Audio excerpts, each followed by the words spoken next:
esperar aqui com as frutas na mão.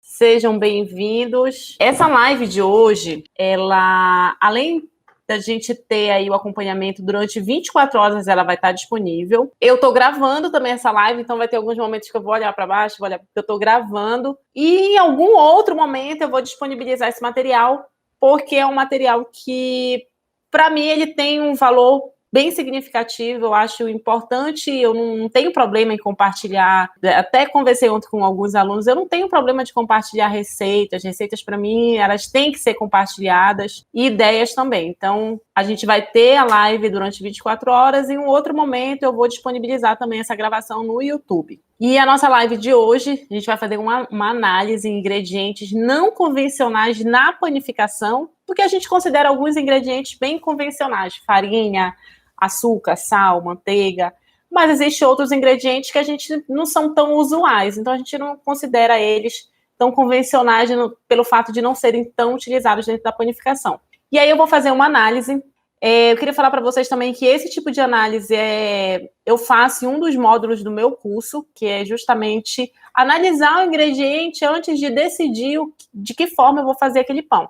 Então hoje eu vou analisar junto com vocês esses ingredientes e vou falar de que forma a gente poderia estar inserindo ele dentro da panificação, analisando tanto a questão de sabor, cor, como a questão fatores mais relevantes como fatores químicos, né? A química do ingrediente e o que isso vai contribuir dentro da panificação. Então, essa live, esse conteúdo, na verdade, ele é importante para aquelas pessoas que querem sair dessa linha de só reproduzir receitas, que querem também produzir os seus próprios pães, produzir receitas novas. Inclusive, eu venho acompanhando alguns materiais de algumas pessoas na internet, nas redes sociais, e eu me deparei agora esses dias com um perfil de uma pessoa que colocou o meu pão autoral. Achei muito legal. Na verdade, essa pessoa pega e ela produz pães de acordo com o que o cliente pede. Então, assim, o cliente, eu quero um pão com maracujá e castanha. Aí ele vai e cria um pão para aquela pessoa com maracujá e castanha. Então, são pães exclusivos, porque a pessoa dá a ideia e ele vai lá e reproduz aquela ideia. Achei bem legal e eu acho assim que essa é a tendência, a gente ter receitas mais próximas do que a gente quer realmente, as pessoas querem isso. E fiquei super feliz de ver esse tipo de trabalho, já parabenizo essa pessoa. E acho super interessante a gente olhar para a panificação dessa forma, porque não é tendência, sabe? As pessoas conhecerem mais os ingredientes e quererem se aproximar mais do seu alimento e conhecer um pouco mais. Antes de apresentar esses ingredientes, eu queria só falar de uma seguidora. Ela está aqui, não vou falar o nome, porque se ela quiser, depois ela se apresenta, tá? Vou contar a historinha dela rapidinho. Ela decidiu fazer um pão, falei de maracujá, ela decidiu fazer um pão de maracujá. E aí ela disse, André, eu vou fazer esse pão. Eu falei, beleza. Eu não falo assim, olha, não vai dar certo. Porque às vezes, na panificação, a gente se surpreende com resultados. Então, eu acho que a gente sempre tem que tentar. E aí ela tentou fazer o pão de maracujá. Ela pegou o suco, misturou em vez da água, só que ela fez um processo que foi de autólise. O processo de autólise, ele é um processo exclusivo para mistura de farinha, água e deixar sob refrigeração. Ela substituiu a água pelo suco. E aí, esse suco ácido comprometeu um pouco a estrutura do glúten, e aí ela teve uma massa pegajosa, ela não conseguiu modelar, ficou... Enfim, o resultado que eu imaginava, mas aí eu achei que ela tinha que sentir para depois ela dizer, não, eu posso fazer melhor. E ela vai fazer melhor, ela já me falou. Então, quando você decide utilizar um ingrediente, é importante que a gente analise a característica desse ingrediente, e é justamente por isso que eu falei, não, eu preciso apresentar um pouco mais essa técnica, que é para a pessoa também, quando for decidir fazer seu pão, pensar antes de fazer as misturas, tá bom? Então, eu peguei alguns ingredientes, claro que eu peguei um ingrediente regional também, né, gente? Eu não podia deixar. Vou pegar aqui. Quem conhece a nossa querida, sempre estou fazendo alguma coisa com a pupunha. Olha como ela, imponente, né, gente? Linda. E tá cara, viu? Tá cara ainda. Daqui uns dias ela vai estar bem baratinha, mas tá cara ainda. O morango, que é uma fruta um pouco mais comum pra gente, né? A gente sempre encontra em supermercados, encontra em feiras, enfim. E a Para algumas pessoas, mexerica, tangerina, ela já está descascadinha, tá aqui os gomozinhos, tá? Mas eu deixei aqui do lado uma coisa que eu gosto muito da tangerina, que é a casca. Então, vamos falar dos ingredientes, falar da forma como a gente poderia estar utilizando ele na panificação. Vamos começar pela pupunha. A pupunha, para algumas pessoas, é um tipo de ingrediente não muito comum. Para nós aqui da região norte, é um ingrediente bem presente no nosso café da manhã, no nosso lanche, em algumas refeições. Se trata de uma fruta que ela precisa de uma cocção para que ela se torne um produto digerível. Ela apresenta pequenas fibras, né? Ela apresenta essa característica de ter fibras, coloração amarela, percentual de lipídios relativamente alto, se comparado a outras frutas, né? Mas o fato é que geralmente a gente cocciona ela, faz o cozimento dela em água com sal. Então o resultado é uma fruta salgada, que geralmente acompanha um café, uma bebida quente, por exemplo. Mas nada impede que você tome um suco também. O fato, ela pode ter como resultado um purê, pode se tornar um purê de pupunha, pode ser uma farinha, você pode desidratar essa pupunha e triturar e fazer farinha de pupunha. Você pode fazer a farinha dela crua. Então, você pode ter, digamos aí, 2 produtos, a farinha e o purê. O mais fácil, claro, vai ser fazer o purê. Cozinhar e depois obter esse purê para você adicionar na panificação. Então, como você poderia estar fazendo? Vamos dizer que você tem uma receita de pão de batata, né? Ou então pão de batata doce. E aí você poderia fazer um teste, substituindo esse purê de batata, esse purê de batata doce, por um purê de pupunha. Um purê bem triturado, de preferência no liquidificador, não só amassado com garfo, mas também triturado no processador, por exemplo. E aí esse purê você vai adicionar depois que desenvolver esse glúten. Porque lembra que eu falei que ela tem um percentual de fibra considerável? Então, se eu misturar esse purê no início da minha mistura, eu posso comprometer o meu glúten. Sempre que eu for pensar, eu sempre falo isso, sempre que eu for pensar num pão, eu tenho que pensar em 2 pontos super importantes. No desenvolvimento do glúten do meu pão, que é justamente o que vai dar volume à minha massa, o que vai dar maciez, e eu tenho que pensar na fermentação, porque meu pão só vai crescer se ele fermentar. Então, se eu vou adicionar um ingrediente, eu tenho que colocar um ingrediente que não vai atrapalhar nem o glúten e nem a fermentação. Então, a pupunha, o purê, no início da mistura, ela pode atrapalhar o desenvolvimento do meu glúten. Então, posso colocar pupunha? Posso, mas tem um momento certo. Não é no início, é de preferência no meio para o final da mistura. Então, peguei os ingredientes, misturei ali, hidratei, levemente hidratado, né? Começo a fazer a sova, sinto que o glúten já está desenvolvendo, vou e coloco o purê e complemento a hidratação. E aí, esse ingrediente vai ajudar a só concluir o processo de mistura. Mas o glúten já está aproximado, ele já está ali desenvolvido. Então, não vai mais ocorrer o impedimento da formação da cadeia do glúten. Então, o uso da pupunha, tranquilo, mas tem que ser no momento certo. Então, se você quer fazer um pão com um sabor diferente, com uma coloração diferente, tipo da pupunha, e aí pode ser o cará roxo, que traz cor também, traz leveza. Tem o cará, como poderia falar, o cará branco mesmo, né? Que você também pode colocar, você pode adicionar abóboras, diferentes tipos de abóbora. Tudo isso você pode incluir no processo de produção de pães, onde o purê entra na massa também, tá?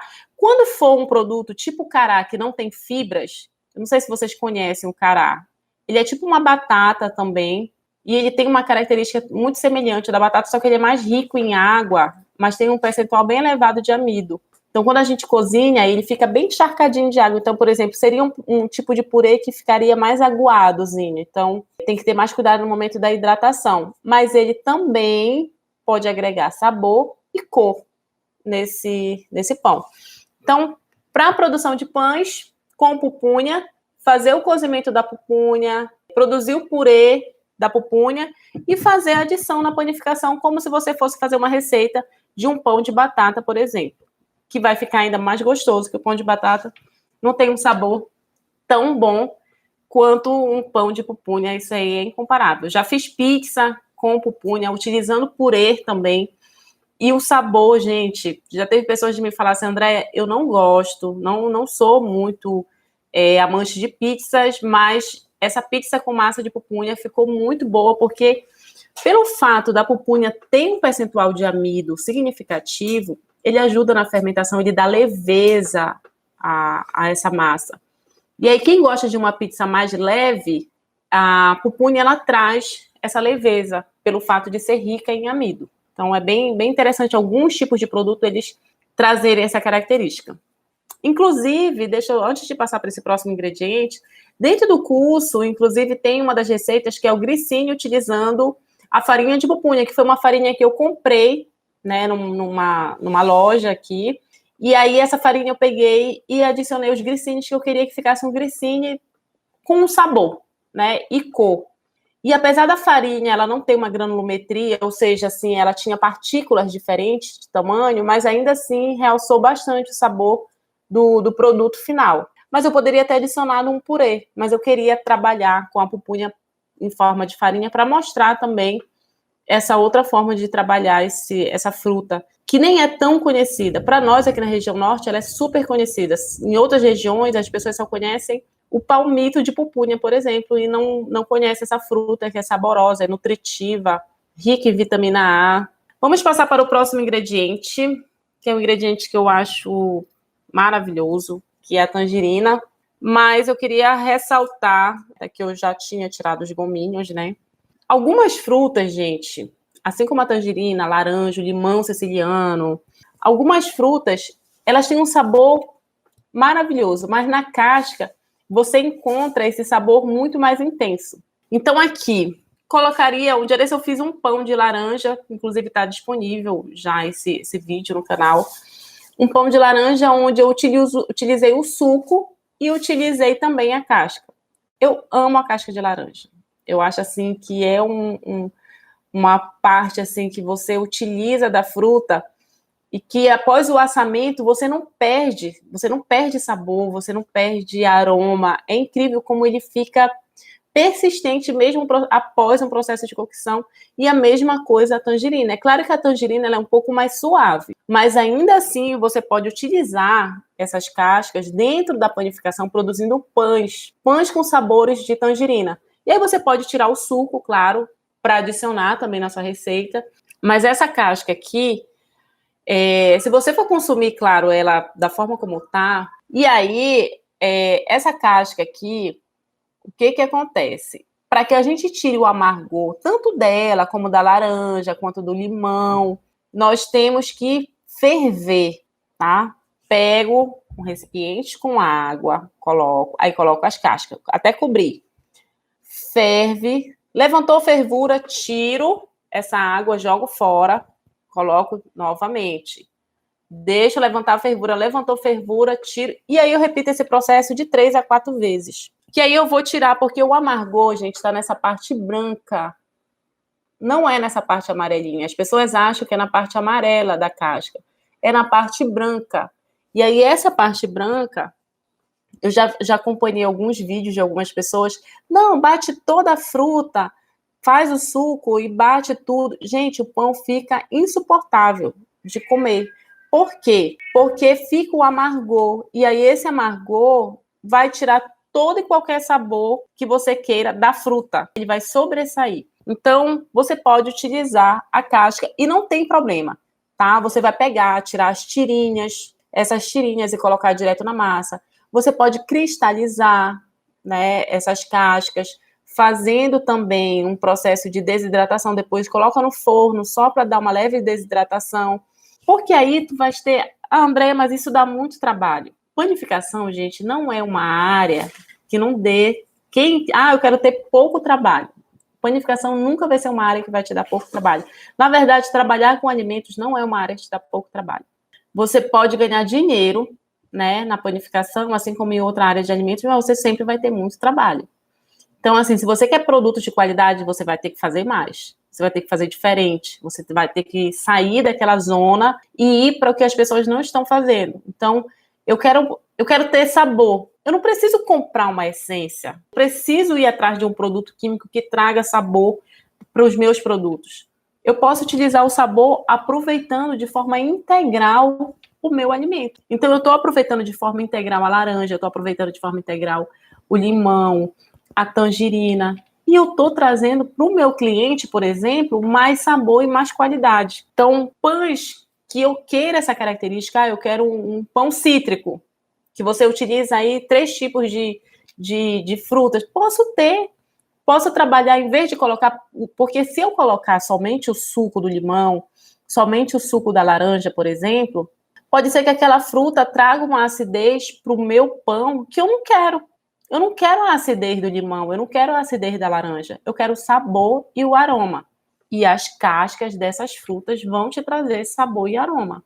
Não preciso extrair o líquido. Eu trabalho com a água, mas posso também diluir esse suco. Porque se você for fazer um pão de laranja, por exemplo, e utilizar só o suco, eu te garanto que você no final quase não vai ter sabor de laranja. Agora, se você diluir um pouco desse suco, ou até mesmo, não, a laranja tá com a acidez bem baixa, então coloquei o suco, ainda assim, sem diluir, colocando só o suco, você também não vai ter no final um pão com um sabor tão considerável assim de laranja. Agora, se você colocar a casca, da forma como o direito até publiquei no meu feed, tem a forma como você, inclusive no vídeo que eu produzi do pão de laranja, tem lá eu te mostrando como extrair somente a parte amarela da laranja.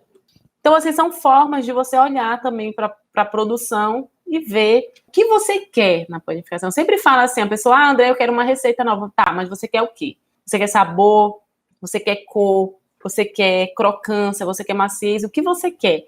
Porque depois que você decide o que você quer, é que você vai decidir o ingrediente que você vai utilizar. Então, quando eu estou falando aqui de laranja, eu estou falando de sabor e aroma, tá? Andréia, mas eu queria um pão, igual uma pessoa me falou assim, Andréia, eu quero um pão de maracujá com cor de maracujá. E aí eu fiquei assim, eu falei, ou uma coisa ou outra. Só que aí depois, claro, né?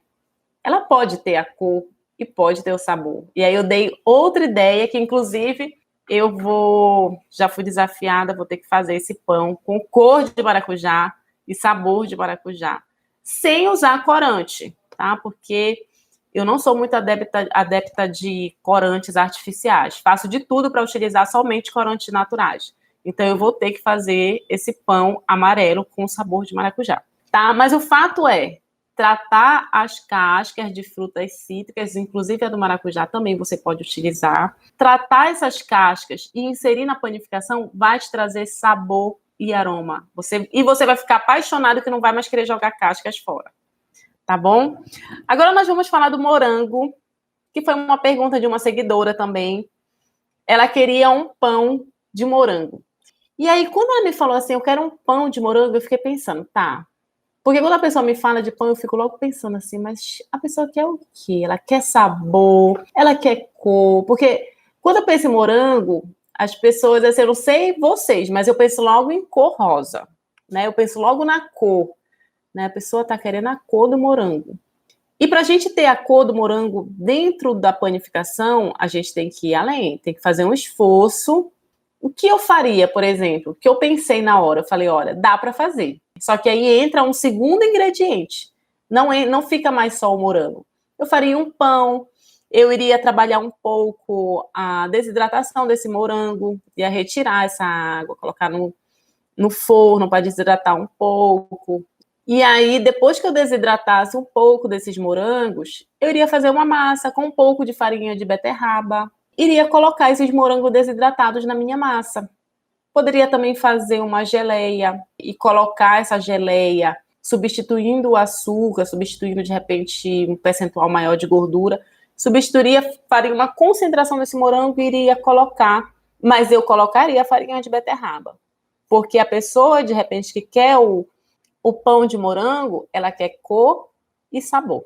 Então, eu trabalharia tanto utilizando a farinha de beterraba para trazer a cor, como eu trataria o morango. Ou fazendo uma geleia com o morango inteiro, eu não iria cortar. Eu imagino que uma pessoa que quer um pão de morango, ela quer ver os pedaços do morango na massa. Então, eu deixaria esses morangos inteiros, fazendo uma geleia ali, porque o meu objetivo não é a geleia. Meu objetivo é reduzir um pouco a água do morango. Então, a geleia, ela iria tirar um pouco dessa água do morango. E no momento que eu fosse adicionar esse morango, tirando o excesso da geleia, deixando mais ele, tipo assim, numa peneira, escorrendo, eu iria pegar esses morangos e iria colocar na minha massa, depois iria modelar os pãezinhos rosa com sabor de morango. Então, assim, no processo de construção de pães autorais, gente, eles vão dar um pouco mais de trabalho, porque o pão autoral, o objetivo dele é sair da zona de conforto, é sair do convencional, é pensar num lucro maior, porque um pão com uma característica diferenciada, eu vou cobrar um preço mais elevado. E assim, eu já fiz pães para vender. E hoje em dia, assim, quando alguém me pergunta, André, tu faz pão? Dificilmente eu vou ter tempo de vender pães. Eu não tenho tempo. Mas quando eu vendo no meu preço. E se a pessoa quiser comprar a segunda vez ou a terceira, ela vai comprar se ela quiser. Mas o meu preço é esse. Infelizmente, eu não tenho tempo de estar fazendo pães para vender e pensando por esse lado. Mas ideias. E assim, às vezes eu pergunto, Andréia, pensa em alguns ingredientes para te falar de pães autorais. Eu gosto assim de. Sabe aquelas pessoas que abrem a geladeira e ali no momento que ela abre da geladeira, ela pensa no que vai fazer? Porque tem cozinheiro que é assim, às vezes, eu não sei o que fazer. Aí abre a geladeira, eu já sei o que eu vou fazer. E é basicamente assim também que acontece comigo. Às vezes assim, eu não sei que pão eu vou fazer. E quando eu vou andando na feira, olha aquele ingrediente, eu vou fazer um pão daquilo. Eu vou fazer um pão com essa ideia aqui, utilizando esse ingrediente. Às vezes as ideias surgem assim. E surgem muito quando as pessoas me perguntam, Andréia, dá para fazer um pão de... Esses dias, deixa eu lembrar. Pão de abacate? Pão com abacate? Aí eu fiquei pensando, falei, cara, dá para fazer. Dá para fazer, de repente, pensando em substituir a manteiga pelo abacate. E aí a gente vai pensando em possibilidades. Por isso que eu gosto muito quando os seguidores acompanham também, porque aí quando eles acompanham, dando ideia e perguntando, aí a mente, né, a gente vai acompanhando e é muito, muito legal, muito interessante mesmo. Por isso que eu sempre peço, olha, gente, podem perguntar, podem tirar dúvidas, podem questionar, não tem problema, porque isso ajuda muito no nosso trabalho também. Então, assim, isso aqui é só um resumo. Durante o curso eu trabalho também essa forma assim, de analisando os ingredientes e trazendo ideias. E aí os alunos vão trazendo essas ideias também. Esses dias, inclusive, na Semana do Pão Autoral, falar só dessa última receita que eu achei assim... eu tinha que fazer um pão e o desafio era fazer um pão com macaxeira.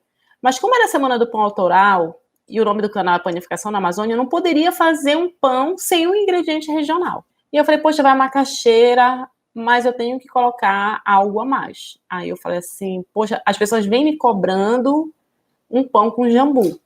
Só que o pão com jambu, tipo assim, bater, tirar o suco e tudo, isso gera um pão com uma aparência, para algumas pessoas, não muito boa. Então o que eu resolvi? Cortei em pedacinhos e coloquei o jambu entre a massa. E o resultado, assim, eu gostei bastante. Mas o fato é que a ideia, ela vem assim, quando alguém me desafia, ou então alguém me pergunta, alguém questiona, muitas ideias vêm nesse momento. Quando eu sou questionada assim, mas pode fazer pão com isso? Aí eu fico pensando, aí eu analiso, às vezes, não, me dá um tempinho só para eu analisar esse ingrediente. Aí eu vou, às vezes eu tenho que fazer busca, estudar um pouquinho aquele ingrediente para ter a certeza de que forma eu vou trabalhar com ele. Gente, era isso. Queria trazer essa live com essa novidade. De vez em quando a gente vai trazer alguns conteúdos diferentes. E se você gostou e quiser comentar alguma coisa, pode deixar um direct aí, dando ideias também de pães, que de repente eu posso estar fazendo um pão com uma ideia sua, tá bom? Muito obrigada, até a nossa próxima live.